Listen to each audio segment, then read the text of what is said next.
അസ്സലാമു അലൈക്കും. ഇന്ന് ഞാൻ വന്നിട്ടുള്ളത് ആവോലി മുളക് കറിയുമായിട്ടാണ്. നല്ല ടേസ്റ്റിയും അതേപോലെ വളരെ ഈസിയുമായിട്ട് നമുക്ക് ആവോലിക്കറി എങ്ങനെ ഉണ്ടാക്കാം എന്നുള്ളത് നോക്കാം. അതിന് മുൻപായിട്ട് എൻ്റെ ചാനൽ സബ്സ്ക്രൈബ് ചെയ്യാത്തവരെല്ലാം എൻ്റെ ചാനൽ സബ്സ്ക്രൈബ് ചെയ്യുക. അതേപോലെ അതിനടുത്തുള്ള ബെല്ലൈക്കൺ പ്രസ് ചെയ്യുക. അതിലെ ഓൾ എന്ന ഓപ്ഷനിൽ ക്ലിക്ക് ചെയ്യുക. അപ്പോൾ നമുക്ക് ആദ്യം തന്നെ വീഡിയോയിലോട്ട് പോവാം. അതിനായിട്ട് നമുക്ക് ഞാനിവിടെ എടുത്തിട്ടുള്ളത് എന്തെങ്കിലും ഒരു പാൻ എടുക്കുക. അതിലേക്ക് 2 ടേബിൾ സ്പൂൺ വെളിച്ചെണ്ണ ചേർത്ത് കൊടുക്കാം. ഇനി നമുക്കിതിലേക്ക് വേണ്ടത് ഉലുവയാണ്. ഒരു പിഞ്ച് ഉലുവ നമുക്കിതിലേക്ക് ഇട്ട് ഒന്ന് പൊട്ടിച്ചെടുക്കാം. ഓവർ വേവണ്ട, ഒന്നുകൊണ്ട് പൊട്ടുന്ന സമയത്ത് തന്നെ നമുക്കിതിലേക്ക് ഇഞ്ചി ചതച്ചതും അതേപോലെ വെളുത്തുള്ളി ചതച്ചതും ചേർത്ത് കൊടുക്കാം. ഇഞ്ചി ഒരു പീസ് ഞാനൊന്ന് ചതച്ചതാണ്. അതേപോലെ വെളുത്തുള്ളി ഒരു 10ഓളം ഉണ്ട്, അതുകൂടെ ചതച്ചത് ചേർത്തതിന് ശേഷം നമുക്കിതിലേക്ക് കറിവേപ്പില കൂടി ചേർത്ത് കൊടുക്കാം. എന്നിട്ട് ഇതിനെ നന്നായി ഒന്ന് മൂപ്പിച്ചെടുക്കാം. ഇതിൻ്റെ ആ റോസ് സ്മെല്ലൊക്കെ ഒന്ന് മാറിക്കിട്ടണം. ഇനി നമുക്ക് വേണ്ടത് ഇതിലേക്ക് പച്ചമുളകും അതേപോലെ ചെറിയ ഉള്ളി, ചുവന്നുള്ളി, അത് നമുക്ക് ഇതേപോലെ തന്നെ ഒന്ന് ചതച്ചതിന് ശേഷം ഇതിലേക്ക് ചേർത്ത് കൊടുക്കാം. ഒരു 20-25 ചെറിയ ഉള്ളി നമുക്ക് ചേർക്കാം. അതിനെ നമുക്ക് നന്നായി ചതച്ചിട്ടാണ് ഇതിലേക്ക് ചേർക്കേണ്ടത്. അരച്ചെടുക്കേണ്ട, ജസ്റ്റ് ഒന്ന് ചതച്ചെടുത്താൽ മതി. നമ്മളിതിലേക്ക് സവാള ചേർക്കുന്നില്ല, അതിന് പകരമാണ് നമ്മൾ ചുവന്നുള്ളി ചേർക്കുന്നത്. ചുവന്നുള്ളി ചേർക്കുമ്പോൾ നല്ല ടേസ്റ്റിയാണ്. അപ്പോൾ നിങ്ങളുടെ കയ്യിൽ ചുവന്നുള്ളി ഇല്ല എന്നാണെങ്കിൽ സവാള ചേർക്കാം. അപ്പോൾ ഇത് നന്നായി മൂത്ത് വന്നിട്ടുണ്ട്.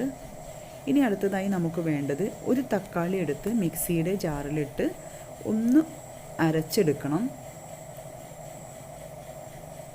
അപ്പോൾ എൻ്റെ തക്കാളി പേസ്റ്റാണ് ഇത് വെള്ളമൊന്നും ചേർക്കാതെ വേണം നമുക്ക് അരച്ചെടുക്കാനായിട്ട്. ഒരു തക്കാളി ചേർത്താൽ മതി.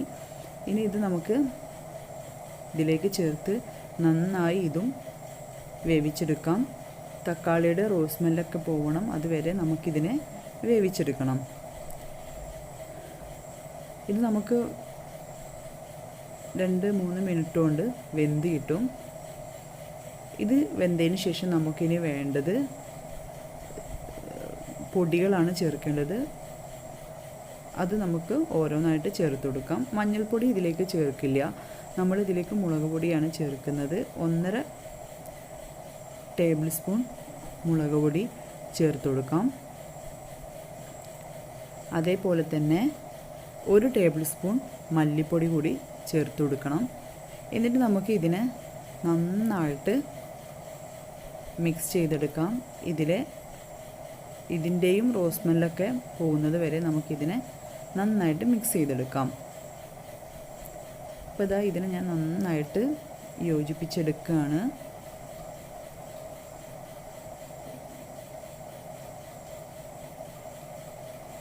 ഇനി നമുക്കിതിലേക്ക് വേണ്ടത് വെള്ളമാണ്. ഇതൊക്കെ മൂത്ത് വന്നു കഴിഞ്ഞാൽ നമുക്കിതിലേക്ക് ആവശ്യത്തിനുള്ള വെള്ളം ചേർത്ത് കൊടുക്കണം.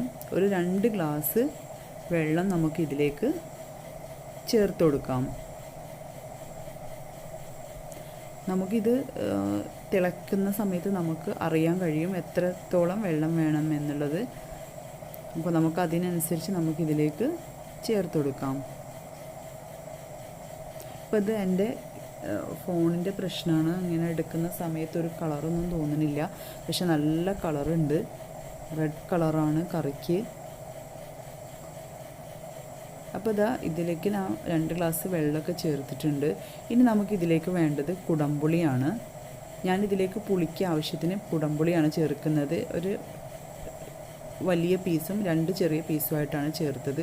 പുളിക്കനുസരിച്ച് നമുക്ക് ചേർത്ത് കൊടുക്കാം. ഇനി ഇത് നന്നായി തിളയ്ക്കണം, അടച്ച് വെച്ച് തിളയ്ക്കണം. ഇപ്പോൾ നന്നായി പുളിയൊക്കെ ഇറങ്ങി വന്നിട്ടുണ്ട്. ഇനി നമുക്കിതിലേക്ക് ആവോലി ഇട്ട് കൊടുക്കാം. ആവോലി ഞാൻ വലിയ വലിപ്പമില്ലാത്ത ആവോലിയാണ് എനിക്ക് കിട്ടിയത്. അപ്പോൾ ഞാനിത് ഒരു പകുതി കട്ട് ചെയ്തിട്ടാണ് ഇതിലേക്ക് ചേർക്കുന്നത്. നമുക്കിതിനൊന്ന് വരിഞ്ഞു കൊടുക്കുകയും ചെയ്യാം, കാരണം ഇതിൻ്റെ ഉള്ളിലേക്കൊക്കെ മസാല നന്നായിട്ട് പിടിക്കാൻ വേണ്ടിയിട്ടാണ്. ഇനി നമുക്ക് ഇതിലേക്ക് ആവശ്യത്തിനുള്ള ഉപ്പ് കൂടി ചേർത്ത് നന്നായി സ്പൂണ് കൊണ്ടൊന്ന് ഇളക്കിയതിന് ശേഷം നമുക്കിത് അടച്ച് വെച്ച് വേവിച്ചെടുക്കണം. ഇനി നമുക്കിത് അധികം വെന്ത് കഴിഞ്ഞാൽ നമുക്ക് സ്പൂൺ വെച്ച് അധികം ഇളക്കാൻ പാടില്ല. കാരണം അത് ഓവറായിട്ട് ഇളക്കി കഴിഞ്ഞാൽ മീനൊക്കെ ആകെ ഉടഞ്ഞ് മിക്സായി പോവും. അപ്പോൾ നമുക്ക് ഉപ്പൊക്കെ നോക്കിയിട്ട് ഇപ്പോൾ നമുക്ക് ചേർത്ത് കൊടുക്കാം. എന്നതിന് ശേഷം നമുക്കിതിനെ അടച്ച് വെച്ച് നന്നായി വേവിച്ചെടുക്കാം. അപ്പോൾ ഇത്രയും പണിയുള്ളൂ നമ്മുടെ ഈ ആവോലി കറി ഉണ്ടാക്കാനായിട്ട്. ഇതിനാണെങ്കിൽ നല്ല ടേസ്റ്റുമാണ്. നിങ്ങൾക്ക് പൊറോട്ടയുടെ കൂടെ അതേപോലെ ചോറിൻ്റെ കൂടെയൊക്കെ കഴിക്കാൻ നല്ല ടേസ്റ്റാണ്. ഇനി നമുക്കിതിനെ ഒരു 2-3 മിനിറ്റ് നന്നായി കുക്ക് ചെയ്തെടുക്കാം. ഇപ്പോൾ ഇതാ എൻ്റെ കറിയൊക്കെ ഏകദേശം റെഡി ആയിട്ടുണ്ട്. ഇത് എന്താണെന്ന് വെച്ചാൽ നമ്മൾ ക്യാമറ ഇങ്ങനെ അടുത്തേക്ക് കൊണ്ടുപോകുമ്പോൾ ഇതിൻ്റെ പുകയൊക്കെ എടുത്തിട്ട് ക്യാമറയൊക്കെ ആകെ ഒന്നും കാണാൻ കഴിയുന്നില്ല. ഇനി നമുക്ക് ലാസ്റ്റായിട്ട് ചെയ്യേണ്ട ഒരു പരിപാടി എന്താണെന്ന് വെച്ചാൽ ഇത് ഓഫാക്കുന്ന സമയത്ത് നമുക്ക് കുറച്ച് പച്ച വെളിച്ചെണ്ണ കൂടി ചേർത്ത് കൊടുക്കാം. മുകളിലൂടെ 1 ടേബിൾ സ്പൂൺ പച്ച വെളിച്ചെണ്ണ കൂടി നമുക്ക് ചേർത്ത് കഴിഞ്ഞാൽ നമ്മുടെ ഫ്ലെയിം നമുക്ക് ഓഫ് ചെയ്ത് നമുക്ക് ചൂടോടുകൂടി തന്നെ സെർവ് ചെയ്യാം. അപ്പോൾ എൻ്റെ ആവോലിക്കറി റെഡി ആയിട്ടുണ്ട്. എല്ലാവരും ഒന്ന് ട്രൈ ചെയ്ത് നോക്കണം. എന്നിട്ട് എനിക്ക് കമൻറ്റ് ചെയ്യണം.